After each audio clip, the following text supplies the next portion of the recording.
오늘은 부자들 사이에서는 절대 하지 않는 행동이지만 대부분의 사람들은 모르는 가난을 부르는 습관을 소개하려고 합니다. 그래봤자 뭐 부자 되려면 펑펑 쓰지 말고 저축하라고 하겠지.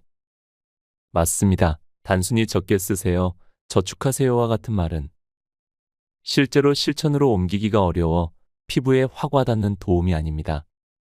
그래서 오늘은 저축이나 절약하기가 아닌 자수성가한 부자들을 10년간 인터뷰한 작가의 실제 이야기를 바탕으로 절대 해서는 안 될 가난을 부르는 습관 6가지를 소개하려고 합니다. 영상 아래에 좋아요와 구독 버튼 한 번씩 눌러주시면 감사하겠습니다. 지금부터 시작합니다. 첫 번째, 냉동고에 아이스팩을 계속 쌓아둔다. 아이스팩을 쌓아두는 사람은 보통 물건을 아까워하거나 잘 버리지 못하는 성격이다. 아이스팩을 냉동고에 넣어두었다가 도시락을 싸거나 남에게 음식을 나누어 줄 때 활용하면 좋다고 생각한다. 그들도 아이스팩이 당분간 쓸 만큼은 충분하다는 사실을 알고 있다. 그 이상은 여분임을 알면서도 원체 아까워하는 성격이라 버리지 못하는 것뿐이다. 백화점이나 유명 브랜드의 종이 봉투를 모으는 사람도 많다. 고급 종이 봉투는 디자인도 멋지고 소재도 튼튼해서 한 번 쓰고 버리기 아까운 것이 사실이다. 모아두면 외출할 때 보조 가방으로 활용할 수 있고 남에게 무언가를 줄 때 재사용할 수도 있다. 재활용 쓰레기를 버릴 때 바구니처럼 쓴다는 사람도 있다. 그러나 이것도 정도의 문제지 대량으로 쌓아둘 필요는 없다. 당장 쓸 만큼만 남기고 나머지는 처분하는 분별력이 필요하다. 쌓아두는 행동과 쓸데없는 물건을 사는 행동은 이어져 있다. 쓸데없는 물건을 자주 사는 행동과 언젠가 쓸모가 있을지 모른다며 아이스팩이나 종이봉투를 필요 이상으로 쌓아두는 행동은 언뜻 반대되는 듯하지만 근본적으로 서로 이어져 있다. 일상생활에 무엇이 얼마나 필요한지 모르고 자기 관리를 하지 못하는 것이다. 앞서 말한 2가지 행동은 자신을 잘 제어하지 못하는 해픈 사람에게서 관찰되는 공통된 경향이다. 부자들은 자신의 그릇을 파악하고 자신의 그릇에 맞게 비울 줄도 알고 채울 줄도 아는 사람이다. 두 번째, 방 정리나 청소를 게을리한다. 당신의 방은 깔끔한 편인가? 방의 상태를 보면 그 주인이 돈을 어떻게 관리하는지 짐작할 수 있다. 방이 지저분한 사람은 연봉이 적다. 한 주간지가 평균 이하의 연봉을 받는 사람들의 방에서 공통점을 찾아내는 취재를 한 적이 있다. 방문 결과 그들의 방에서는 예상외로 많은 공통점이 있었다. 냉장고에 상한 음식물을 내버려 두거나 빨래, 쓰레기를 쌓아두는 사람은 특히 주의해야 한다. 부끄럽지만 내 방도 과거에 이런 상태였다. 바빠서 정리할 여유가 없으니 나중에 깨끗이 정리하면 된다는 핑계를 댔다. 하지만 넓은 저택에 사는 것도 아니고 방을 청소하는데 그리 긴 시간이 필요한 것도 아니었다. 주변을 깨끗이 하는 것은 시간 여유와 큰 상관이 없다. 그러던 내가 집을 정리하게 된 계기가 있었다. 고령으로 돌아가신 어머니의 집을 아무리 정리해도 물건이 끝없이 나왔던 것이다. 대부분 보관할 가치도 없는 물건들이었다. 어머니 역시 물건을 버리지 못하는 사람이었다. 그 후 이사를 하면서 나는 이때다 싶어 물건들을 처분했다. 그래서 지금은 평소에 쓰는 식기가 주방 서랍 하나 정도로 줄었다. 옷도 너무 많이 버리는 거 아닌가 싶을 만큼 과감히 처분했다. 다행히 집 근처에 때때로 바자회를 여는 교회가 있어 그곳에 기증했다. 문구, 식기, 손수건, 가방, 구두까지 전부 다 정리했다. 취미가 해외여행이라 기념으로 사들인 소품과 장식품이 상당히 많았는데 그것들도 모조리 바자회에 내놓았다. 물론 기증이라서 돈은 전혀 받지 못했다. 그래도 누군가 유용하게 쓸 거라 생각하니 아깝기는커녕 무척 개운했다. 대청소 후 나는 돈 쓰는 법이 확 달라졌다. 모처럼 정리한 집을 다시 어지럽히고 싶지 않아서 정말 필요한 것만 사게 되었다. 지금은 해외여행을 가도 그림 엽서를 절대 사지 않는다. 이삿짐을 정리할 때 한 번도 쓰지 않은 그림 엽서가 다발로 나왔기 때문이다. 여행을 가면 가족과 친구에게 줄 소소한 선물만 사는데 그것도 없어지는 것만 산다. 보통 먹으면 사라지는 간식 종류다. 이처럼 집을 단정하고 깨끗하게 정리하면 돈 쓰는 법이 달라진다. 내 경험상 이것은 틀림없는 사실이다. 그런 생활이 매일 반복되면 상상 이상으로 큰 차이를 낳는다. 부자는 비움이 있어야 곧 채움이 있다는 걸 깨달은 사람이다. 세 번째, 투명 비닐 우산을 집안에 3개 이상 둔다. 요즘 기후가 달라졌다. 억수 같은 비가 갑자기 쏟아지는가 하면 1시간도 되지 않아 날이 맑게 개고 난다. 갑작스럽게 소나기를 마주하면 누구나 근처 편의점에서 3,000원쯤 하는 투명한 비닐 우산을 사게 된다. 그런 상황에서는 당연한 선택이다. 문제는 그 비닐 우산을 어떻게 처리하느냐 하는 것이다. 대부분은 한 번 쓰고 차마 버릴 수 없어서 그냥 집에 가져가지 않을까. 그리고 갑작스럽게 비를 만나면 또다시 비닐 우산을 산다. 이런 일이 반복되면 어느새 집에는 비닐 우산이 넘쳐날 것이다. 하루는 어떤 작가와 카페에서 만나기로 했는데 갑자기 장대비가 내리기 시작했다. 그래도 그 저자는 것엔 비를 뚫고 약속 시각 전에 도착했다. 그의 손에는 비닐 우산이 들려 있었다. 1시간쯤 지나 회의를 끝내고 보니 나름 말끔히 개어 있었다. 작가는 비닐 우산을 들고 자리에서 일어나 카페 주인에게 다가갔다. 이거 다른 손님이 비 올 때 쓸 수 있지 않을까요? 작가의 말에 카페 주인은 감사합니다. 손님들이 좋아하시겠네요. 라고 웃으며 그 우산을 받아주었다. 그곳은 작가의 단골 카페도 아니었다. 서로 거리상 편리한 장소로 처음 방문한 곳이었다. 나는 속으로 부자는 이런 일까지 산뜻하게 처리하는구나 싶었다. 그날 나는 정말 큰 교훈을 얻었다. 필요 없는 물건은 주변에 두지 말자. 단, 물건을 버릴 때에도 그것이 끝까지 살아 숨 쉬도록 만들어야 한다. 이런 식으로 인품을 단련하다 보면 점점 부자에 가까워지지 않을까. 나도 그때부터 집에 비닐 우산이 3개 이상 모이면 단골 음식점에 가져다 주기 시작했다. 쓸모없이 쌓인 물건이 오히려 마음의 빈곤함을 적나라하게 드러낸다고 생각했기 때문이다. 오늘 바로 우산을 나눠보는 것도 부자가 되는 작은 습관이지 않을까 생각한다. 네 번째, 지갑에 지폐를 아무렇게 넣는다. 당신은 지갑에 지폐를 어떤 식으로 넣는가? 이것도 부자와 그렇지 않은 사람의 차이가 뚜렷하다. 지폐 방향이 뒤섞이지 않게 한다. 부자는 지폐를 가지런히 정리해서 넣는다. 금액에 상관없이 초상화의 머리가 위로 갔다가 아래로 갔다가 하지 않는다. 현금 인출기에서 인출한 돈을 그대로 지갑에 넣으면 지폐의 방향이 뒤죽박죽일 것이다. 일정한 매수마다 지폐 방향을 바꾸게 되어 있는 모양이다. 부자는 돈을 인출하자마자 대충 훑어보고 재빨리 방향을 맞춘 뒤 지갑에 넣는다.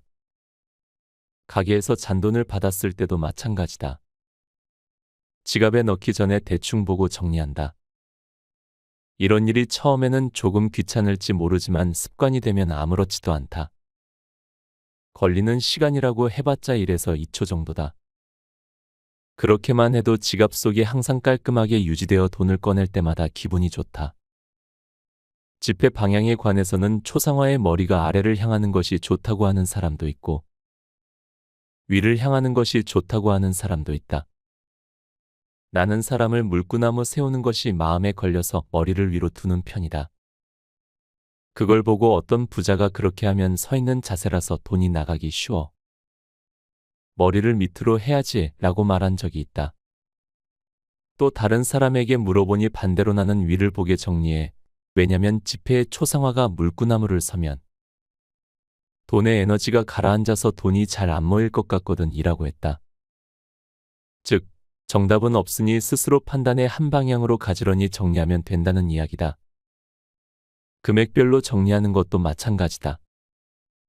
앞쪽부터 큰 금액 순서대로 넣는 사람이 있고 반대로 넣는 사람도 있다. 지폐의 방향이나 금액의 순서는 스스로 정해서 깔끔히 정리하자. 지폐의 관리 상태에 민감해져야 한다. 그 민감함이야말로 돈을 조심스럽게 아껴 쓰려는 마음의 표현이기 때문이다. 내가 실천하는 방법은 단순하다. 집에 오자마자 지갑에 지폐 칸을 비운다. 영수증도 다 꺼내 보관할 것은 다른 칸에 넣는다. 불필요한 것은 하루 단위로 스테이플러로 철의 다른 케이스에 넣는다. 참고로 나는 대략 한 달에 한 번씩 이 케이스를 확인하여 영수증을 대부분 버린다. 동전칸도 비워서 자잘한 먼지 등을 깨끗이 청소한다. 가끔은 물티슈로 안쪽을 쓱쓱 닦고 외부도 천등으로 가볍게 닦는다. 한참 지나 청소했을 때 천에때가 묻어나오는 것을 보면 지갑이 상당히 더러워져 있음을 알 수 있다. 지갑을 깔끔하게 정리한 뒤 지폐를 깨끗이 펴서 다시 넣는다. 돈도 자기를 귀중하게 여기는 사람에게 더 가려고 하는 특징이 있다. 5번째, 카톡이나 문자에 1분 이내로 답변한다. 전철을 타든 카페에 가든 많은 사람이 스마트폰만 들여다보고 있다. 그리고 그들 중 대부분은 카카오톡이나 라인 같은 모바일 메신저에 푹 빠져 있다. 현재 세계 5억 명 이상이 라인을 사용한다. 짧은 한두 마디로 소통이 진행되는 속도감도 좋고 무엇보다 무료이기 때문이다. 그러나 이렇게 매력적인 만큼 모바일 메신저 의존증에 빠진 사람도 급증하고 있다. 메시지가 오지 않았는지 신경이 쓰여서 늘 스마트폰만 들여다보는 사람이 많다. 심지어 자신이 보낸 메시지를 상대가 언제 읽는지 신경 쓰여서 못 견디겠다는 사람도 있다. 와 있는 메시지를 제때 확인하지 못할까봐 업무 중에도 힐끔힐끔 스마트폰만 쳐다보는 사람도 많다. 모바일 메신저는 통화나 문자처럼 소통 수단에 불과하다. 즉, 용무가 있을 때 쓰는 도구다. 만약 안녕, 이나모에와 같이. 의미 없는 문자를 누군가에게 줄곧 보내고 있다면 의존증이 아닌지 의심해봐야 한다. 의존증에 잘 걸리는 사람에게는 다음과 같은 특징이 있다. 첫째, 한 가지 일에 집착하는 경향이 있다. 둘째, 남이 무언가 권하면 쉽게 거절하지 못한다. 셋째, 현실을 냉정하게 받아들이지 못한다. 세상 말할 것도 없이 이런 사람은 자기 생각을 좀처럼 관철하지 못한다. 그때그때 기분에 따라 의사결정을 하고 멋대로 행동한다. 돈을 쓸 때도 마찬가지여서 돈이 의미 없이 줄줄 흘러나간다. 얼핏 봐서는 아무 관련이 없을 듯하지만 모바일 메신저 의존증과 소비 생활 사이에는 밀접한 관계가 있다. 책 곁에 두고 방송 이어갑니다. 6번째, 돈 이야기를 하는 게 천박하다고 생각한다. 돈 이야기를 하는 것을 품위 없고 천박하다고 여기는 경향이 있다. 특히 예술가나 문필가는 돈에 얽매이지 않고 좋은 작품을 만드는 것에만 집중하는 사람이어야 한다는 인식이 뿌리 깊다. 돈은 모든 사람의 당연한 관심사이자 어떤 의미에서는 최대의 관심사다. 돈 이야기를 입 밖에 내면 비난받기 쉬우니 하고 싶은 말이 있어도 꾹 참는 사람이 적지 않다. 왜 돈 이야기를 더럽고 천박하게 여길까? 이 질문에 자신 있게 대답할 수 있는 사람은 별로 없다. 나 역시 프리랜서로 원고 편집이나 집필을 하고 있지만 아직도 일 의뢰가 들어왔을 때 이번엔 원고료가 얼마인가요? 라고 묻기가 껄끄럽다. 하지만 원고료를 모르면 일을 할지 말지 결정할 수 없는 게 당연하다. 때로는 상대편이 보수를 먼저 제시하기도 한다. 그러나 그 조건에 불만이 있어도 선뜻 말하지 못한다. 그러면 태도가 불량하다는 낙인이 찍힐 것 같아서다. 그 때문인지 최근에는 연예인뿐만 아니라 작가나 화가, 평론가들도 매니저를 채용한다. 사무실에 소속되는 경우도 늘고 있다. 교섭 전문가를 내세우면 내 조건을 먼저 제시하기 쉽고 금액 조정도 원활하게 진행할 수 있다. 그러나 이제 이런 사고방식에서 벗어나야 한다. 돈 이야기는 결코 천박하지 않다. 오히려 보수야말로 자신에 대한 사회적 평가를 가장 명확히 보여주는 척도다. 돈 이야기는 당당히 해야 더 자연스럽다. 또한 적절한 보수가 따르기 때문의 일인 것이다. 그런데도 돈은 상관하지 않겠다는 식으로 일을 추진하다 보면 성과가 제대로 나오기 어렵다. 우리는 돈 이야기를 피하려는 습관이 평소 생활에도 배어 있다. 특히 아이에게는 더더욱 돈 이야기를 꺼내지 않으려 한다. 그러나 숨기면 숨길수록 관심은 높아지기 마련이다. 아이가 아무렇지 않게 비싼 게임 소프트웨어를 사달라고 조르다가도 학교에서 내일 행사가 있으니 5,000원을 준비해 오라는 것을 듣고 엄마, 돈 있어요 라고 진지하게 걱정하는 모습에서 그런 경향을 엿볼 수 있다. 그러나 부모는 아이가 모처럼 돈에 관심을 보였는데도 어린애는 돈 걱정하는 거 아니야 라며 꾸짖는다. 이런 경험 때문에 남 앞에서 돈 이야기를 해서는 안 된다는 잠재적 심리가 싹 트는지도 모른다. 살아가려면 돈이 꼭 필요하다. 그러니 가정에서도 돈 이야기를 좀 더 해야 한다. 무엇을 어떻게 이야기할지는 아이의 연령이나 가정 상황에 따라 다르다. 한 예로 내 친구는 외동딸이 초등학교에 들어갔을 때부터 돈 이야기를 자주 했다고 한다. 저학년일 때는 매월 큰 동그라미 안에 아버지의 월급을 표시하고 그 안에 주택 대출과 자동차 할부금, 전기료와 가스 요금 등 필요한 경비를 색칠한 다음 남은 돈으로 가족 3명이 매일 밥을 먹거나 옷을 산다고 이야기해 주었다. 대략적인 가정 경제 시스템을 가르쳐 준 것이다. 그러자 겨우 초등학교 저학년인 아이도 아빠가 열심히 일하고 있다는 사실을 깨달았다. 가정 경제를 지탱하는 아버지를 존경하는 마음도 자연스럽게 싹텄다고 한다. 어린애는 돈 걱정하는 거 아니야 라고 말하는 심정은 잘 안다. 하지만 결국 성인이 되면 돈에 대한 관심과 지식이 필요하다. 오히려 가족이 평온하고 즐겁게 지내기 위해 돈이 필요하다는 것을 가르치고 돈을 다루는 올바른 태도를 길러주는 것이 중요하지 않을까. 곁에 두고의 짧은 생각. 여러분이 오해하지 않으셨으면 합니다. 부자가 무조건 행복을 보장하진 않습니다. 하지만 한 가지 확실한 건 많은 돈은 불행을 최소한으로 줄여줄 수 있다는 겁니다. 현실적으로 누구나 부자가 되는 건 어렵겠지만 각자 자기가 원하는 부자의 위치로 가는 건 누구에게나 열려 있다고 생각합니다. 부자가 되기 위한 첫걸음은 단순한 저축보다는 우리의 생각과 태도에서 시작합니다. 부자들은 가능성을 보고 기회를 잡을 줄 알며 인생을 적극적으로 살아갑니다. 통장에 얼마나 돈이 쌓였는지보다는 여러분의 몸과 마음에 얼마나 젊음이 쌓여 있는지가 중요하다고 생각합니다. 여기까지 시청한 분들이라면 누구보다도 인생을 열심히 살아가는 분들이라 확신합니다. 이번 영상으로 당장 부자가 되는 마법은 없겠지만 여러분의 풍요로운 노후 인생에 작은 도움이 되었기를 바랍니다. 오늘도 함께 해주셔서 감사합니다. 책 부자들이 죽어도 지키는 사소한 습관을 읽고